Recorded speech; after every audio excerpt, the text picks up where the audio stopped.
नमस्कार साथियों, मैं सुनील शर्मा एक बार फिर से स्वागत करता हूं आपका किंग्स एकेडमी के इस शानदार प्लेटफॉर्म पर। आइए शुरू करते हैं आज का टॉपिक। आज का अपना टॉपिक है द्विघात समीकरण।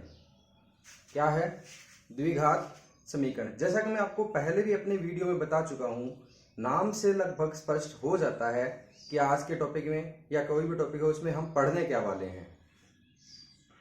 जैसा कि मैंने पीछे भी आपको बताया था, दो चरों वाली रैखिक द्विघात समीकरण, दो चरों वाली समीकरण है, त्रिकोणमिति, उनमें भी मैंने आपको बताया था। आज मैं फिर से आपको बता रहा हूं, जैसे कि नाम से ही स्पष्ट हो रहा है कि द्विघात समीकरण, तो इसमें कोई नया नाम नहीं है। मैं आपको समीकरण के बारे में पहले भी बता चुका हूं, एक बार फिर से मैं आपको बता दूंगा, और द्विघात क्या होती है वो भी मैं आज आपको अच्छे से बताऊंगा। तो चलिए शुरू करते हैं। पहला का नाम है द्विघात। द्विघात, घात के बारे में आप जानते हैं, द्वि यानी दो घात। कितनी घात? दो घात। समीकरण क्या होती है वो आप अच्छे से जानते हैं, फिर से एक बार सुन लीजिए। समीकरण होती है, आप लिखना चाहे तो लिख भी सकते हैं, वह बहुपद जिसके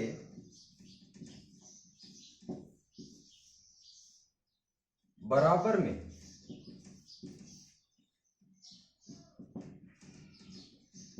कोई संख्या, जिसके बराबर में कोई संख्या या अन्य कोई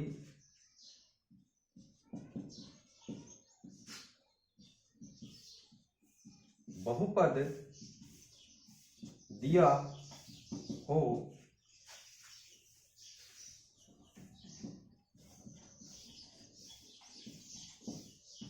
समीकरण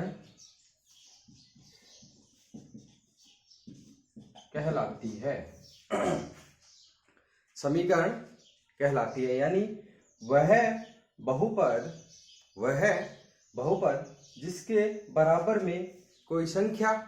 जिसके बराबर में कोई संख्या या अन्य कोई बहुपद दिया गया हो, क्या कहलाती है? समीकरण कहलाती है। क्या कहलाती है? समीकरण कहलाती है। अब बात करते हैं पूरे टॉपिक के बारे में।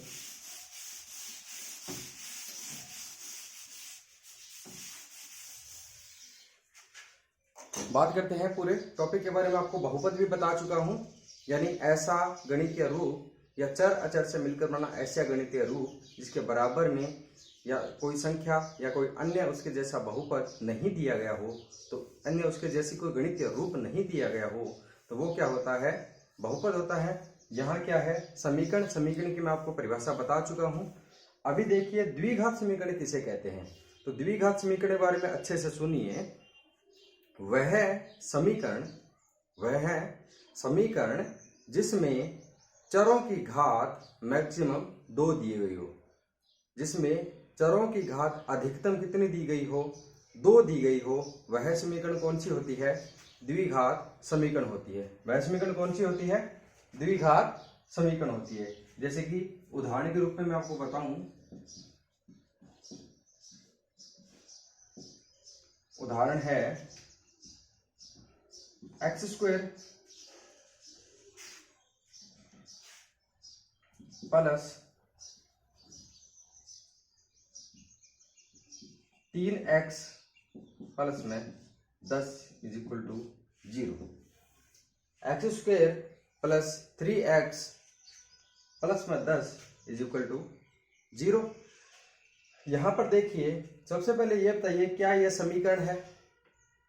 सबसे पहले आप परिभाषा के तौर पर, जैसा कि मैंने आपको यहाँ पर टॉपिक में भी नाम दिया है समीकरण, तो सबसे पहले आप ये जानिए कि क्या यह समीकरण है।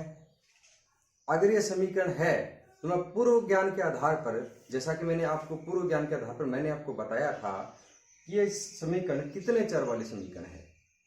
कितने चर वाली समीकरण है मैं आपको बता चुका। एक चर वाली कौन सी होती है, दो चर वाली कौन सी होती है, तीन चर वाली कौन सी होती है, और आगे भी अगर उसमें कितने चर दिए हैं उस हिसाब से वो कितने चरों वाली होगी, इस हिसाब से मैंने आपको पूरा बता चुका हूं।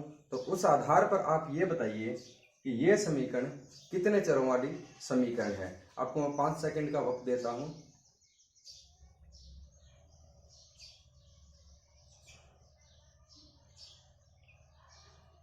देखिए स्टूडेंट्स, ये कितने चरों वाली समीकरण है? एक चर वाली। जिन्होंने गैस किया उन सबको बधाइयाँ, उन्होंने बहुत अच्छे से गैस किया है, उन्हें बहुत अच्छे से पहचाना है क्या ये एक चर वाली समीकरण है, क्योंकि इसमें एक ही प्रकार का चर दिया गया है। यानी वह समीकरण जिसमें एक ही प्रकार का चर दिया गया हो कौन सी होती है? एक चर वाली समीकरण। वह समीकरण जिसमें एक या दो प्रकार के चर दिए गए हों तो वो होती है दो चरों वाली समीकरण।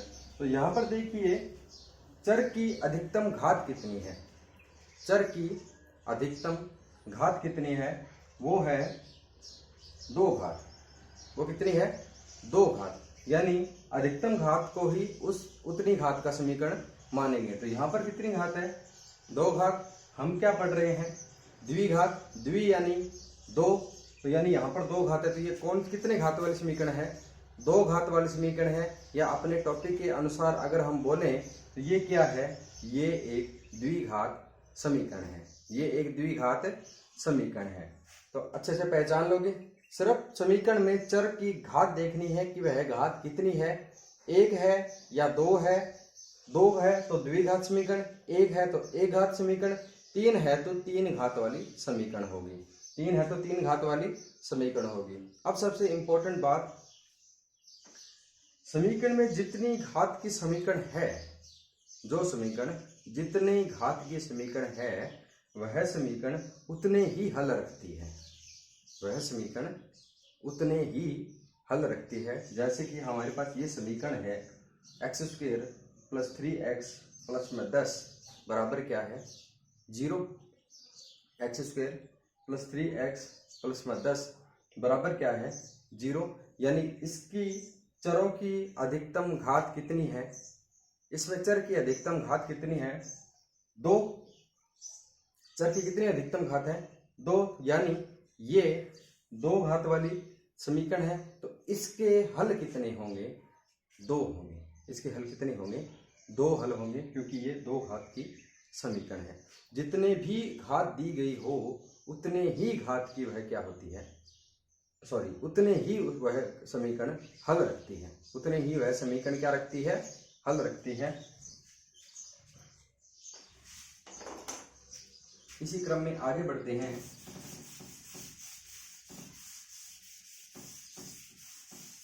ये तो मैंने एक उदाहरण दिया था। सामान्य तौर पर गणितीय रूप में द्विघात समीकरण को कैसे लिखते हैं? यानी उसमें चर की घात अधिकतम कितनी होगी? 2। तो ये मैंने ले लिया। यहाँ पे प्लस भी हो सकता है और माइनस भी हो सकता है। प्लस भी हो सकता है और माइनस भी हो सकता है। यहाँ पे लिया x और यहाँ पर ले लिया, एक बार यहाँ पर खाली छोड़ दीजिए, मैं आपको अभी बताऊंगा। बराबर में क्या? 0। जरूरी नहीं 0 ही हो, कोई भी संख्या हो सकती है, कोई भी अन्य बहुपद हो सकता है। तो वो क्या होगी? समीकरण होगी। जैसे समीकरण की परिभाषा हमने पढ़ी है, जरूरी नहीं होता कि यहाँ पर मैं 0 ही लिखूं। आप 10, 15, 20, 25, 12, 16 कुछ भी लिख सकते हैं, वो उसके बराबर में होगा या इसके जैसा या इससे मिलता जुलता या कुछ अन्य बहुपद भी आप इसके बराबर में लिख सकते हैं।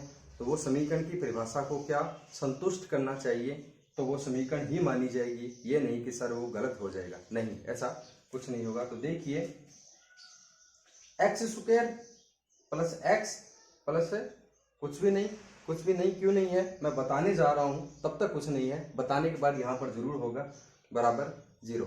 अब एक बात सुनिए, गणित में कोई भी संख्या या फिर ये माने कोई भी चर और कोई भी अचर, गणित में कोई भी चर अचर ही होते हैं। पूरी गणित चर अचर से मिलकर ही बनी है। तो कोई भी चर और कोई भी अचर, जैसा कि मैंने आपको पीछे बताया था कि अगर घात दी है तो वही घात होगी, अगर घात नहीं दी है तो इसका मतलब क्या मानना है? उसकी घात 1 होती है। उसकी घात 1 होती है। तो यहाँ पर गणित में कोई भी चर अचर दिया हो, अगर उससे पहले कोई संख्या गुणा लगाकर दी है तो वह वही होगी। अगर कोई संख्या उसके आगे गुणा लगाकर नहीं दी है तो उसके आगे हमेशा ही गुणा में एक होता है। कितना होता है? एक होता है। जैसे मैं चर ले रहा हूँ p, अचर ले रहा हूँ 10, तो इसके आगे गुणा में कुछ है, इसके आगे गुणा में कुछ है, कुछ नहीं है। इसका मतलब यहाँ पर गुणा में हमेशा क्या है? एक है। गुणा में हमेशा क्या है?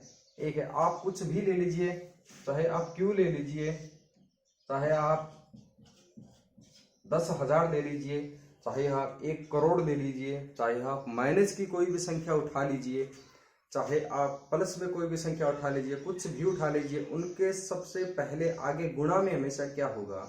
एक होगा। नहीं दिया है तो भी एक होता है, दिया हुआ है तो मानने की जरूरत ही नहीं है। उससे पहले कुछ नहीं दिया है तो हमेशा ही एक होता है। मैं चर और अचर दोनों की बात कर रहा हूं। जैसा कि मैंने आपको पीछे भी बोला था कि जो भी गणितीय शब्द मैं यहाँ पर बोलूं तो आपके दिमाग में उस गणितीय शब्द का मतलब है वो चलना चाहिए। जैसे मैंने अभी आपसे बोला कि चर क्या? चर और अचर से मिलकर बनी। चर और अचर से मिलकर बनी, माफ कीजिएगा, चर और अचर से मिलकर बनी। तो यहाँ पर मैं क्या शब्द का मैं ले रहा हूँ? चर और अचर। चर और अचर। तो चर क्या होता है, अचर क्या होता है, इनकी परिभाषा आपको पता होनी चाहिए, इनका मतलब पता होना चाहिए, इनको आप पहचान पाएं ऐसा आपको होना चाहिए, या आप इनको पहचान सकें ये आप में काबिलियत होनी चाहिए। आपको ये पता होना चाहिए कि चर बोलते किसे हैं, अचर किसे बोलते हैं, तभी आप अच्छे से समझ पाओगे। जब तक आपका का पूरा कॉन्सेप्ट क्लियर नहीं होगा तब तक आप कितने भी रट्टे मार दीजिए कोई मतलब नहीं है। अगर आपको सारी चीज़ें पता है तो आपको ज़्यादा कुछ माथा मारने की ज़रूरत ही नहीं है, आप अच्छे से उस चीज़ को पकड़ पाओगे। तो यहाँ मैं बोल रहा हूँ चर अचर, तो आप अच्छे से आप अपने दिमाग में सोचिए कि चर और अचर होता क्या है। जिस स्टूडेंट को नहीं पता है, जो आज पहली बार ये देख रहे हैं, मैं उनको बता दूं वे गणितीय पद जिनका मान नियत नहीं रहता, बदलता रहता है, वो तो होते हैं चर, और वे गणितीय पद जिनका मान हमेशा नियत रहता है वो होते हैं अचर। आप अच्छे से सुन लीजिएगा। तो यहाँ पर जैसा कि मैंने आपको बताया, जैसे मैंने लास्ट एग्जांपल लिया था x² plus 5x 3x plus में 10 बराबर 0। तो यहाँ पर क्या मैंने कुछ दिया था आगे? क्या मैंने यहाँ पर गुणा में कुछ दिया था? यहाँ इसके x के गुणा में 3 है, यहाँ x² के गुणा में कुछ मैंने दिया आपको?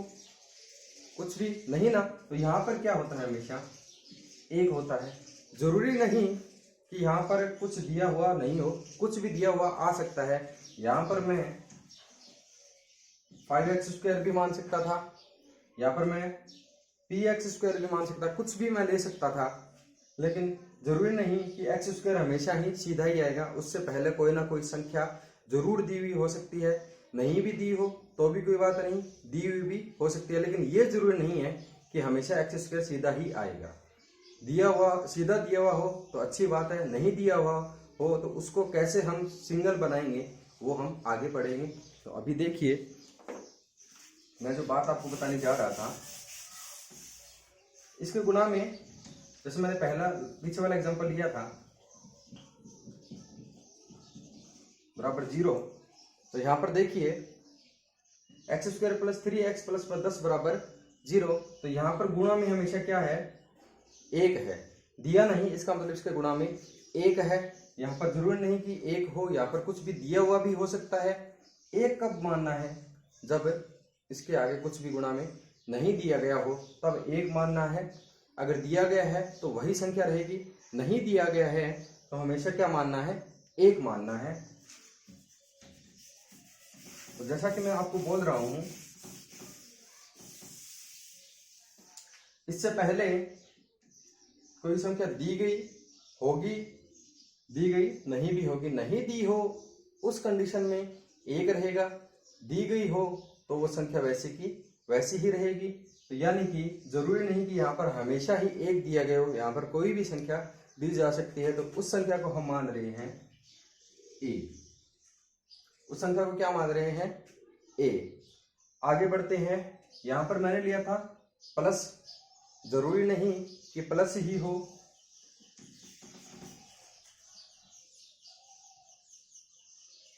ये ए है, जरूरी नहीं कि यहाँ पर प्लस हो, यहाँ पर माइनस भी लिखा हो सकता है। तो मैंने यहाँ पर दोनों चिन्ह दिए हैं, प्लस और माइनस। इसका मतलब ये है कि यहाँ पर प्लस भी आ सकता है, यहाँ पर माइनस भी आ सकता है। तो इधर देखिए प्लस और माइनस। अब आते हैं एक्स पर, अब आते हैं एक्स पर। तो यहाँ पर देखिए, जैसा कि पहले की समीकरण की तरह बात करें, यहाँ पर दिया है एक्स। अगर समीकरण में कुछ दिया है तब तो वही रहेगा, अगर नहीं दिया गया है तो एक मानना है। तो इससे पहले मैंने समीकरण में 3 लिया था, तो इसका मतलब क्या होता है कि ये जरूरी नहीं कि आपको हमेशा एक ही मानना है। कोई संख्या दी गई है तो वह संख्या भी हमें माननी होगी। तो यहाँ पर मैं उस संख्या को मानने के लिए यहाँ पर लिख देता हूँ बी। आगे चलते हैं, यहाँ पर भी मैंने प्लस लिया था, लेकिन जरूरी नहीं कि हमेशा प्लस ही हो, यहाँ पर भी माइनस आ सकता है। तो इससे आगे जो संख्या उसको मैं मान रहा हूँ सी। तो ये होता है द्विघात समीकरण का एक तरीके से गणितीय रूप, यानी द्विघात समीकरण को इस तरह से इंगित किया जाता है, इस तरह से डिनोट किया जाता है, जहां पर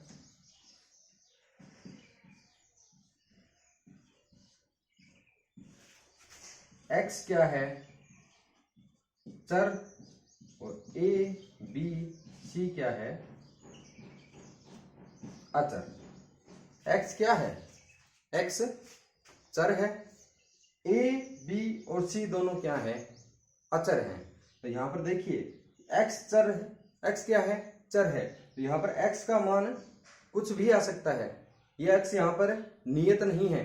तो यहाँ पर क्या है, x क्या हो गया, चर, और a b c क्या माने हैं, अचर, यानी a b c के मान यहाँ पर नियत दिए हुए हैं। यानी a बराबर अगर 2 दे दिया, बहुत से बच्चों के मन में ये सवाल आ रहा होगा कि सर a b c भी तो अचर दिख रहे हैं यहाँ पर, नहीं सॉरी a b c भी तो यहाँ पर चर दिख रहे हैं, नहीं ऐसा नहीं है।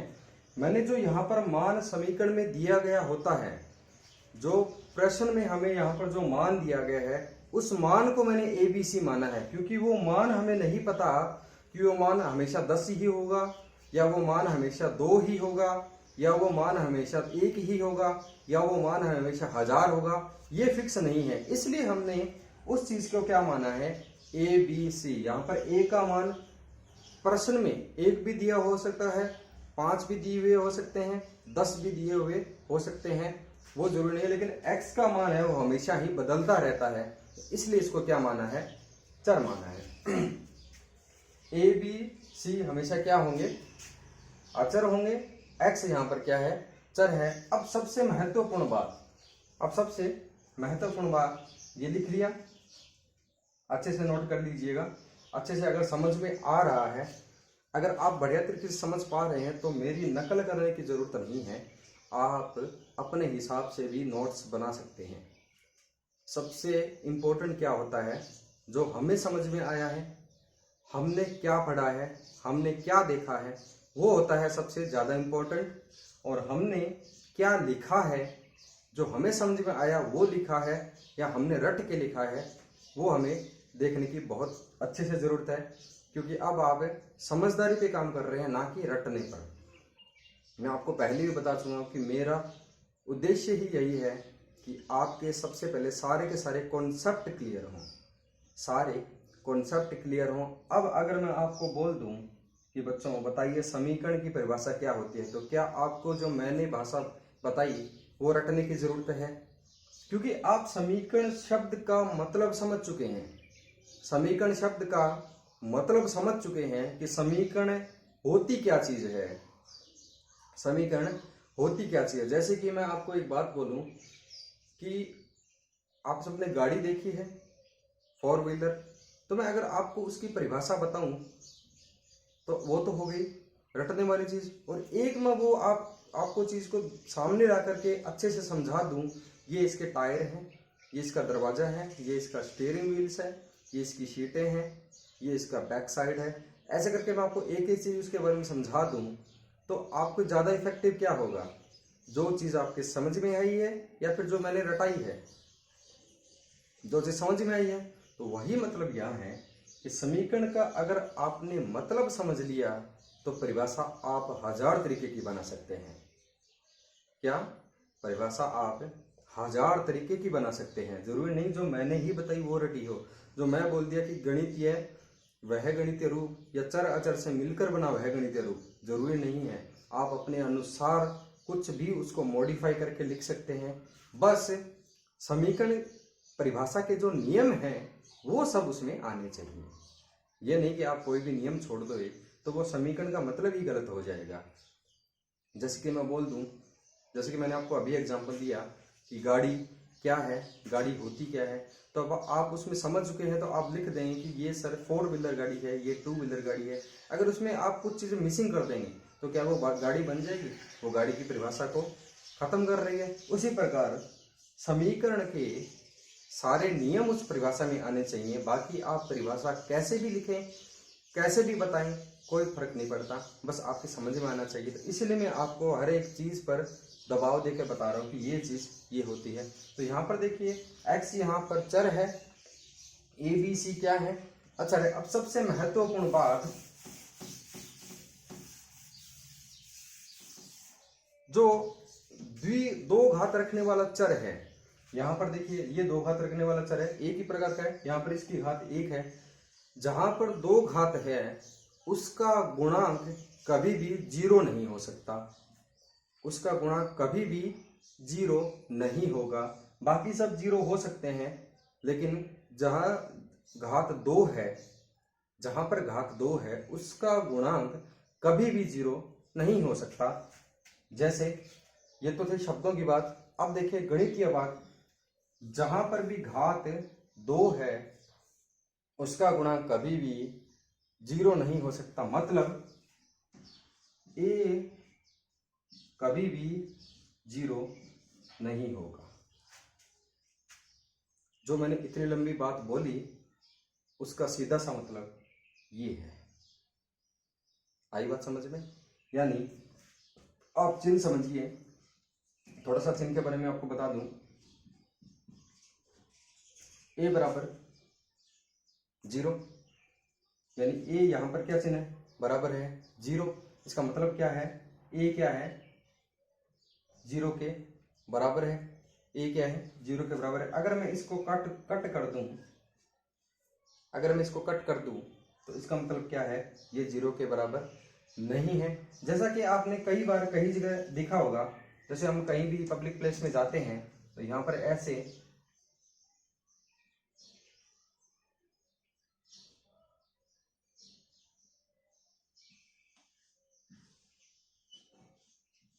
चिन्ह दिया गया होता है। सबको समझ में आ रहा है कि ये एक सिगरेट है।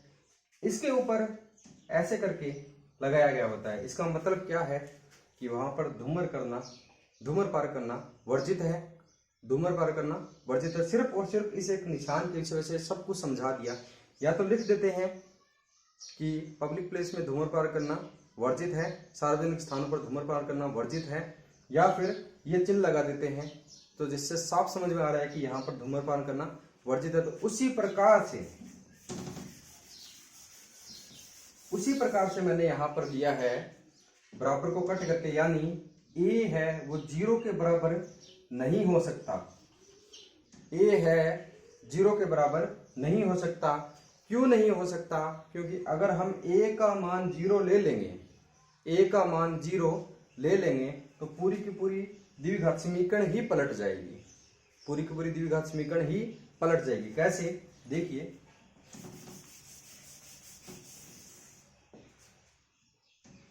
ax स्क्वायर प्लस ले रहा हूं मैं यहाँ bx प्लस में c। जैसा मैंने बताया कि प्लस और माइनस कुछ भी ले सकते हैं, तो मैं यहाँ पर प्लस लेके चल रहा हूं।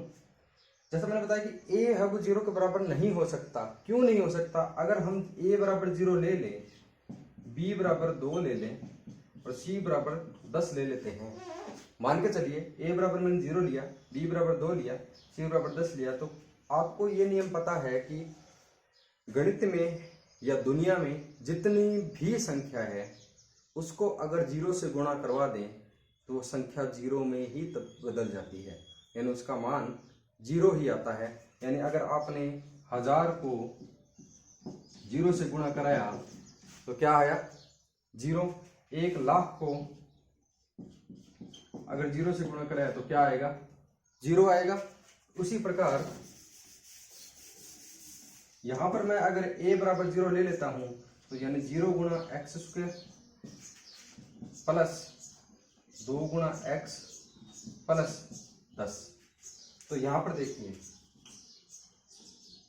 0 का गुणा एक्स स्क्वायर से हुआ क्या आएगा, यहाँ पर 0 प्लस ये हो गया 2x प्लस में 10 बराबर 0 बराबर 0 बराबर 0। ठीक है, तो ये देखिए ये क्या बन गई 2x प्लस में 10 बराबर 0। क्या ये समीकरण है? क्या ये समीकरण है? यहां पे लिख दे रहा हूं, यहां पर देखिए क्या ये समीकरण 2x प्लस 10 बराबर 0 क्या ये समीकरण है? यस सर, ये समीकरण है, क्योंकि समीकरण से रिलेटेड सारे के सारे रूल है वो इसमें फॉलो हो रहे हैं।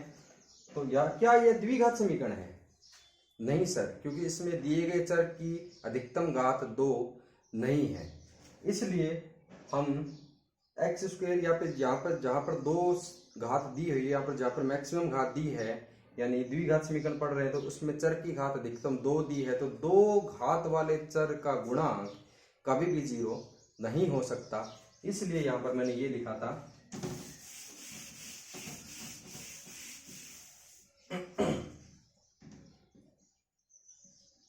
इसलिए मैंने लिखा था a does not equal to 0, यानी a 0 के बराबर नहीं हो सकता। हाँ, b हो सकता है, c हो सकता है। कैसे? देखिए b हो सकता है, जैसे मैं एग्जांपल लेता हूं 5x स्क्वायर प्लस में 3x बराबर 0। इसकी तुलना इससे कीजिए, एक्स स्क्वायर का गुणांक a, x का गुणांक b और प्लस में क्या आएगा c। तो यहां पर क्या c है? क्या c है? समीकरण में दिया गया c है, वो किसी भी प्रकार का चर है वो नहीं रखता है, तो यानी वो सिर्फ और सिर्फ एक सिंगल संख्या ही होती है। यहां पर देखिए c, यहां पर c का मान 0 है, यहां पर a का मान कितना है 5, b का मान 3 और c का मान यहां पर क्या है 0 है। c का मान यहां पर क्या है 0 है। इन मान को इस समीकरण में रख करके देख लीजिए, चिन्ह क्या लेना है प्लस, तो यही समीकरण आपको प्राप्त होती है, यही समीकरण आपको प्राप्त होती है। इसमें देखिए c का मान 0 है, हाँ यहाँ पे c का मान 0 है, हाँ है। b का मान कितना है 3, a का मान कितना है 5, तो ये भी क्या है द्विघात समीकरण है। कैसे है? क्योंकि इसमें चर की अधिकतम घात कितनी आ रही है 2 आ रही है। तो कहने का सीधा सीधा मतलब ये है कि आप जो अधिकतम घात वाला चर है यानी द्विघात समीकरण में अधिकतम घात वाले चर का गुणांक कभी भी 0 नहीं ले सकते, बाकी सारे के गुणांक है वो 0 हो सकते हैं। तो आज का सेशन यहीं खत्म करते हैं। मैं आशा करता हूँ आपको बहुत अच्छे से समझ में आया होगा। तो बहुत बहुत धन्यवाद।